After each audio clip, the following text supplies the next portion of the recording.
So that brings us over to the World Championship match at Lockdown 2006, which is the champion Christian Cage defending against the monster Abyss. Yeah, this is a fun one.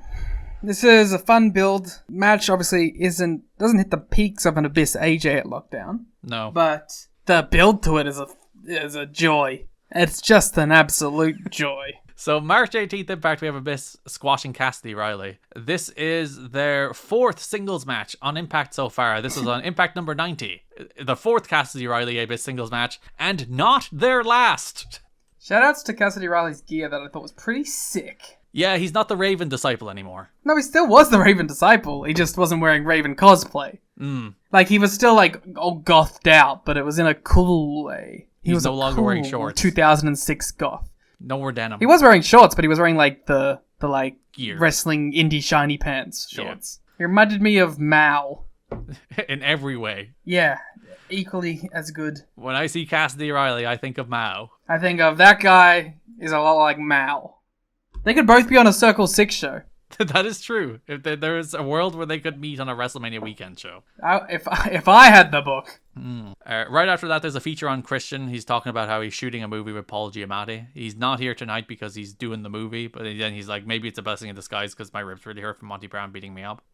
It's fair enough. If you're wondering where Monty is this month, he lost the world title match and just kind of disappeared. He's getting his knee scoped, so that's the reason Monty's not around. The idea of getting your knee scoped is upsetting to you? Yeah, knee stuff. No, oh yeah, you and your knees. You and your knees. It's only one. Well, you do have 2 of them. Yeah, but like one that's the one. Talks more about Planet Jarrett and the recent development with Sting. Then immediately after that, JB has James Mitchell and Abyss. Mitchell says Abyss should be top contender and Christian is a coward who is dodging him. Mitchell's like, if Christian won't come to us, maybe we'll come to him and those whom he loves.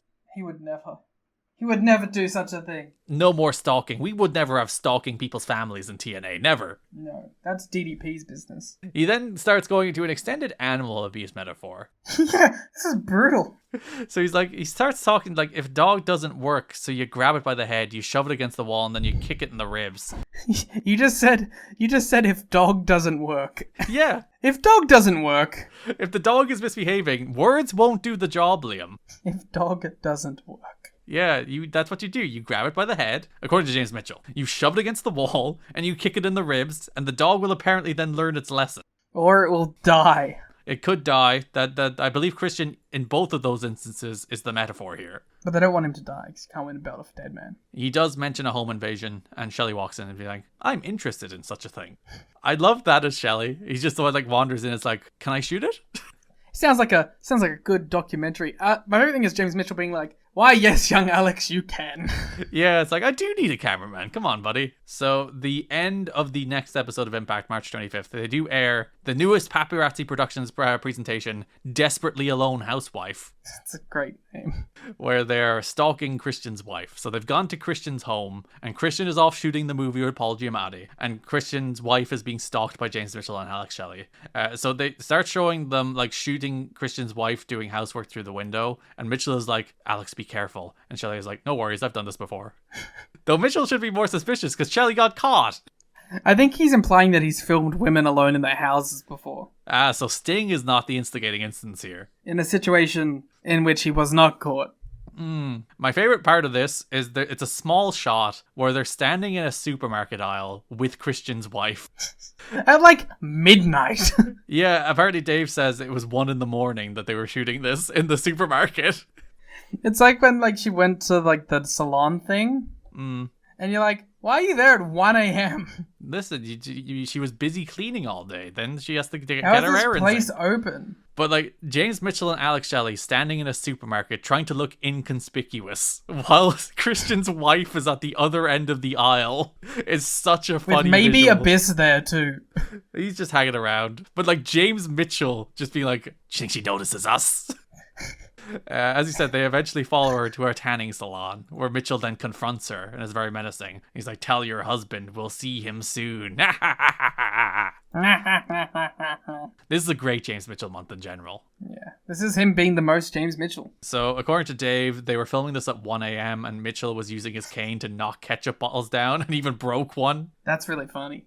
And fun trivia note, the tanning place, owned by Billy Kidman. Wow. He owns a... Wow. I guess that makes sense. So this is only part 1. There's a second part the next week, Liam. The next one is... I wanted more. More stalking? Yeah. So April 1st, Impact, Abyss and James Mitchell come to the ring. TNA announces it'll be Styles versus Abyss on Impact next week in the main event of last year's Lockdown main event. JB asks what Mitchell has to say for himself. Mitchell says, mission accomplished. So he's a big George Bush fan. I was actually, I checked to see, like, but that was 2003. So I thought it might have been a reference to the banner, but apparently it's not. Could still be. It might still be. We still make references to the banner like freaking 20 years later. So maybe it is still a reference. Mitchell calls Christian out for leaving to make movies instead of defending his belt, which is fair, actually. Yes. You won the belt and you disappeared to make some movies? You're too big a star for us now, huh? Yeah, Dwayne Christian Johnson. Oh, owned. Fucking rocked him, Hollywood Cage. Mitchell, he then plays part 2 of Paparazzi Productions, which is Shelley approaches Christian's house. He's like, hey guys, it's Christian's house. And then the garage door opens and Shelley runs to the side and Christian just immediately emerges and jumps Alex Shelley. He's like, what are you doing? And Shelley goes, it's not what it looks like. What does it look like, Alex, huh? It's a funny thing of like both times they got away with it the first time. Like Shelley got away with filming Sting without being noticed the first time, and both times they went back the week later. It's like, well, what did you fucking expect? Yeah, so Christian beats Shelley's ass a little bit. It turns out it's a trap because Abyss is here now. Abyss attacks Christian too. It's good that Christian's wife was not there. Yeah, well, actually, I was going to say where was she, but he was probably a responsible man who sent his wife out of the house knowing people would be coming to monitor them. Still had to take the trash out, though. So Abyss jumps him, brawls through the house, trashes some stuff in the house. They brawl into Christian's pool area in his back garden, which you admired. Yeah, well, I'm so jealous of the enclosed pool area. I just think it's the coolest. Enclosed pool area is a cursed term in wrestling. I was trying to avoid that. You said the words. I'm sorry. You just can't. You just can't. Yeah. But, keeps all the bugs out. Leaves. Very helpful. Makes pool cleaning a lot easier. And that's where I'm going to leave that. So Abyss starts punching him. Mitchell is like, drowned his ass. So Abyss throws him in the pool. Then my favorite bit happens where Abyss has to get in the pool, but he clearly, like, doesn't want to. Because Abyss is in full gimmick here, yeah. And he's like, he gets in the water, and I imagine it's like freezing, and he's like, he's like inching out towards until he has no, because when you go to a pool and you jump in and it's cold, you're like, I gotta adjust to it, right? And then you're fine. But it's like, he had no adjustment time because he had to go in there and start drowning Christian. At least Christian was thrown in and his like body just like shocks it and it's just like he's in it. And he also gets to sell so he can kind of be like, But like Abyss has to be stoic this whole time. And you can tell he's, I think, dreadfully concerned about slipping on the steps on the way in. I think he's just cold. He is slowly teetering down those steps, eventually gets to Christian and starts drowning him. Solid drowning. Yeah, I was thinking, it's a very convincing drowning, to be fair. I was really looking at it to see, like, is this like an amount of drowning that could be believable? And I think it was. Yeah, I do think if someone actually held you under as long as Abyss held him under, and he did a couple of ups and downs, which would be really disorientating, like in and out, and then hold him for like a good 10 seconds. Like, that's a solid drowning. That's a solid drowning.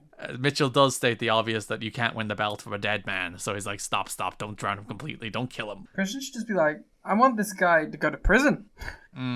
I don't want to defend the belt against him. He should go to jail. And it was on tape. They have footage. Alex Shelley being brought in to be questioned. Alex Shelley's gone to prison for being an accomplice. What are you talking about? He's trying to get out of it. It's like, I was just there as a cameraman. I was a journalist, a documentarian. I didn't know this was going to happen. I have impartial, like, being a journalist, third person. Like, I cannot be held accountable. Without me, you wouldn't have the footage of it happening. So really, I'm good here.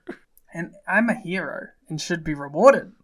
I tried to stop them, but look at him. He's big and scary. He was in the water. His pants were wet. That would make him really mad. Mitchell asks Christian what is he prepared to do and then spits on him as if he hadn't had a bad enough time already. Yeah, that was real gross. And like, I was like, is that an ad-lib, do you think? He's like, I'm going to spit on him now. But yeah, get his ass. Make him damp. Don West is then outraged, furious, He appalled. leaves. He walks off. He's back by the next match, but he does walk off commentary. He's like, oh, I can't handle this. Next show opens Abyss, AJ Styles, a rematch from last year's Lockdown. I couldn't get into it because I knew it was going to have some fuck finish. It's will become, I think, a reoccurring theme that anytime you hear the words pay-per-view worthy match for an Impact television match, fuck finish. And like, I think AJ could just lose here. Yeah, he probably could at this point. Because, like, he is in the main event of the pay-per-view, but he is, like, one of 4. He's not, like, a featured act, really, this month at all. I think AJ could just lose to Abyss here. Though, on the flip side of that, it's almost nice that they're like, we have to protect AJ. Or were they just like, we have to continue the story? That's true. It might just be we want Christian to come out. But, yeah. So, at one point, AJ hits the ropes, and Abyss just kind of palm thrusts him down. Very inelegantly, but very, like, violently. I enjoyed that. As he should. AJ hits the Pele, goes up for the spiral tap, but Mitchell hooks his leg with a cane. Abyss then launches AJ with a press slam. Abyss pulls the bag from under the ring. He has his tax, but as that happens, Christian pulls up very aggressively in a car. He should have shown up earlier. Yeah, he's late for work. He's like 10 minutes into the show. He's just pulling up in his car. What are you doing? Of the second taping, no less. Yeah, he has a tire iron. Abyss bails. Christian starts chucking security to try and get at Abyss, one of which takes a sensational bump. He just hurls them. It's really good.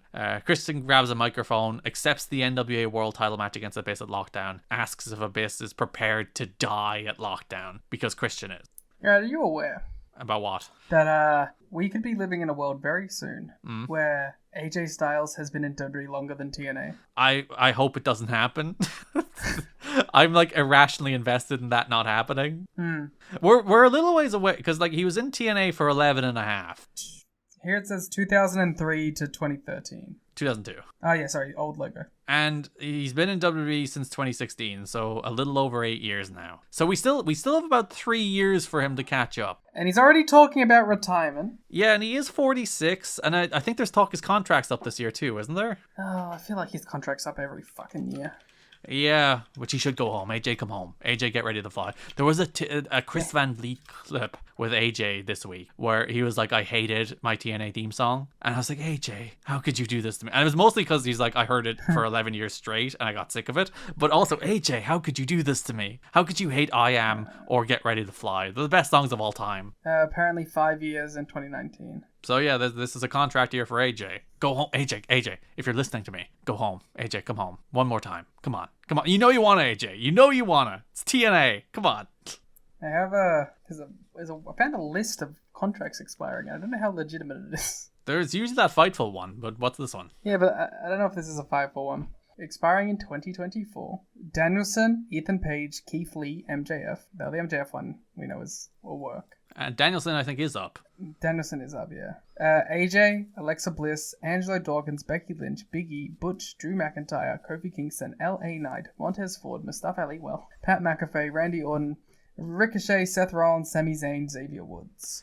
Yeah, I think L.A. Knight signed a new one, right? Yeah, and he's not on this list, but Damian Priest said they re-signed this year. Yeah, and the big two there are Becky and Drew, who we are still waiting on news about. And I guess Seth, when his one is up. Come on. Sammy. I don't think either of those guys are leaving, though, to be fair. No. But AJ, you know you want to. We will see! So yes, Lockdown main event has been made. AJ Styles responded to the ignorant characterized by Dave here, statement of Dave Batista a few months back about how what AJ Styles does isn't pro wrestling.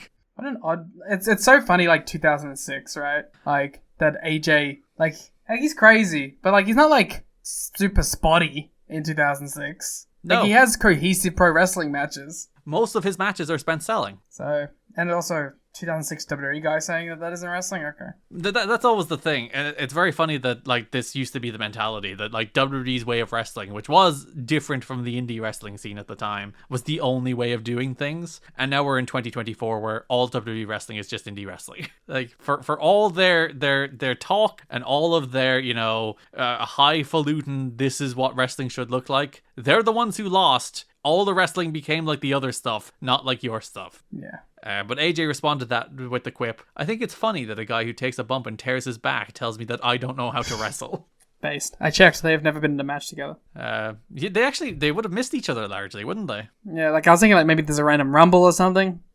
But no, they have never interacted. I wonder if there's heat. Let's start rumors. They want to stay away from each other forever. Report, AJ Styles and Batista have heat. Aggregate that. April 13th, 2006 Impact, which is the first Thursday episode, but there wasn't a big Christian presence on that show. Only a Protestant one. I was gonna make the same exact fucking joke. There was a feature on Christian and Abyss. Christian talking about his wife being stalked and how helpless that made him feel. Says his life flashed before his eyes when Abyss tried to drown him, but now it's personal. So there's a little feature, but interesting that the world champion isn't playing a big role on that first Thursday episode. I'm guessing it's just because he wasn't there. I'm pretty sure he was there because he was on the Go Home show too. Oh, then silliness. I got so mad that you did that joke that I stood up. Were you going to go for Protestant as well? Yes. Oh. Had to go for Protestant. Come on now. On the Go Home show, Christian Cage comes to the ring. Penzer's voice cracks while introducing him. He's like, Christian Cage. Christian. All Abyss did was piss Christian off and make him want to beat somebody more than he has ever beaten anybody in his career. He saw fear in Abyss's eyes when he chased him with that tire iron. James Mitchell comes out and he's sick of his twaddle and refers to Christian as Mr. Charisma. Guarantees Abyss will leave lockdown with the belt firmly in his grasp. Abyss jumps Christian from behind. They brawl a little before Abyss drops him with a black hole slam and chokes him with a chain and poses with the belt. Security starts to come out as Abyss starts shock treatmenting them too, which is tremendous. It's a hell of a move to just like flash it on someone. Not just like a punch or a choke slam, just heap them onto your shoulders and drop them with a shock treatment. It's a good go home angle for this match. Yeah, and they get involved in the big ass brawl as well to close the show. So I think there's a better promo in Christian, I think, for the moment of him being drowned in his home after his wife was stalked. I think he could have done a better, more personal promo about that. But I honestly, this is the month I've most enjoyed Christian and TNA so far because he feels like he's not doing comedy. He's not doing like a little bit of veiled homophobia. He's doing like a serious pro wrestling angle. But I say serious pro wrestling, it involves stalking and Paparazzi Productions. But like he is doing like a proper pro wrestling angle that you're meant to get invested in, as opposed to just doing bits. So I enjoyed Christian a lot this month. Yeah, he got to get his like teeth into something a little more substantial. On the pay-per-view, both Mitchell and Christian have backstage interviews. I think Mitchell's is really, really good, maybe among his better promos, where he's like, to quote Nietzsche, when a man goes hunting monsters, he should worry about becoming a monster himself. Says they've successfully lured Christian into becoming an emotional biohazard. Says a champion wouldn't leave to film movies or leave his wife alone or get owned in his own home. He promises that Abyss will leave with the belt tonight. And he, which is important because earlier on in the month he said he does not tell lies. He once he makes a guarantee, he does mean it. Devil's in the details. Tell James Mitchell when he's telling lies. Christian also has a backstage interview with JB, and he says nothing. He just looks at JB and he leaves. Because he's hyper-focused. All has been said. Fight night. Inside Six Sides of Steel, Christian Cage defeats Abyss to retain the NWA World Heavyweight Championship. And it's good, but not great. Yeah, because it is in some ways almost like a rerun of the AJ match last year. Yeah. Like they open with crowd brawling, Abyss gets the heat, they do a spot that's a sunset flip off the cage into tax. The difference is like AJ selling of Abyss's like monstrousness is better than Christian's. I think that's the difference between the two matches largely. But yeah, I think they have a good match. I think it is Christian's best TNA match so far. It's a fun one, even if it's not like hyper dynamic or anything. Yeah, it's not like match of the year or anything. It's not the best match. It's not a patch on the AJ match last year. That was a much better match. But it is a good match and it has good stuff in it. I appreciate how like the crowd brawling part at the start at least makes sense because Abyss goes to meet Christian on the ramp and Christian starts brawling with him. So there's no like, you tried to drown me in a pool, let me do a headlock. They go straight into like brawling and fighting, which I do appreciate. They brawl all over the building before eventually getting in the cage. Ref gets bumped by a huge Abyss punch. Like there's a sequence where Abyss goes to charge him and Christian pulls the referee out of the Abyss charge, but then Abyss goes to throw a punch and just levels the referee. I think it's Andrew Thomas with just a gigantic punch. Goes for a belt shot, but the ref is slow to count and Abyss kicks out. Christian then hits a frog splash off the top of the cage and Abyss kicks out of that too. It's a good froggy. Yeah, and like usually, we talked about this in the watch along, TNAchat.com. When people usually do moves off cages, it is usually onto a standing opponent. Yeah. Because knees are a thing. Knees are a thing, as Monty Brown knows, and you know. So, like, usually you take it on a standing opponent so you can minimize the actual impact you're taking once the dude catches you properly. Not very many people generally do moves off cages where they're landing flat. Like, I can think of Benoit with the headbutt, Angle with the moonsault, and this frog splash onto, like, a lowered opponent. Abyss is lying on the mat. That's a full frog splash off the cage. And there's a reason they don't do it, because, as you said, knees. It must suck. And if you're doing a frog splash, elbows, wrists. Yeah, there's a lot landing on a frog splash. You can't even like spread the impact. You have to do it. You have to take the impact on those elbows and wrists and knees. Imagine Christian when he's 40. God, he's gonna be like Larry Zbyszko. He's going to be having the best matches of his whole career. Abyss bumps the ref again by launching with the cage. Christian hits a sunset flip powerbomb onto Abyss into the tacks. And like they do a close-up of like the tacks in Abyss's arm at one point, and they are nasty looking. Like there's blood trickling down from them immediately. Rudy looks to replace the ref, but as something we'll talk about in a second, Slick Johnson just charges past him when he opens the cage door, counts 2, but Abyss kicks out after the sunset flip powerbomb. Abyss hits a black hole slam, Christian kicks out. Abyss gets a second bag of tacks to make an even bigger pile of tacks, which he then gets unprettied into to lose. And I'm pretty that Christian is very, very tactful not to land right into. He is the carefulest man I've ever seen hit his own move to make sure he does not hit a single thumbtack himself. Again, looking back to like what he will do in 10 years. Abyss, face first thumbtack bump. Christian, nah. Actually, I do wonder, do you think they gimmicked the second bag of tacks? And just had them be like, they snipped them all or something? Yeah, so that you established their tacks with the regular back bump, the safer bump. And then you introduce gimmick tacks for the face bump? That would actually be really smart. I think Abyss probably just fucking took it. Yeah, I do think Abyss probably just took a face first bump into tacks. He's Abyss. He has a mask on. But I was like, I just had that thought, like they introduced the second bag of tacks. Maybe that's why. It would be a really smart way to do it. Nah, it's fucking Abyss. Yeah, he took the face first bump at the tacks. I think I really liked, like, the post-match wasn't just the heel attacked the babyface and got mad because he lost. I really liked that, like, Christian has conquered the guy who terrorized them. He beat him for the NWA World title, retained his belt. He started going to leave, and then he realized, wait a minute, there's James Mitchell too. Yeah. He's like, it wasn't just Abyss that caused all this anguish in my life. Yeah, but I like that, like, they're going to get a second pay-per-view match out of this program after the babyface won. And the cheaper way to get there, I think, is just Abyss attacks after the match, blindsides Christian, and they set up the match. But I kind of like that it was like the babyface's hubris, the babyface's bloodthirst for revenge that will set up the next match. Because, like, he was going to leave, he was halfway up the ramp, and then he came back to start getting Mitchell before that's when Abyss started jumping him. And I think that's a better way to kind of set up them doing this again next month.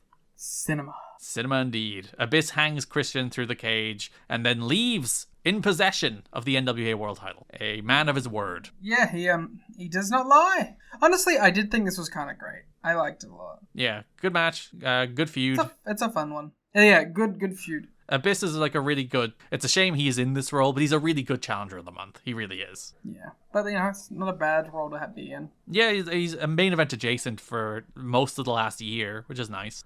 For most of his career. Yeah, that is the bad thing. He never breaks through. He never breaks through from main event adjacent, but it is nice to be main event adjacent for a sustained period of time. Yeah, I'm looking forward to seeing Abyss throughout the years. We said this before, especially like earlier on, where I'm like, I'm looking forward to seeing the Abyss career.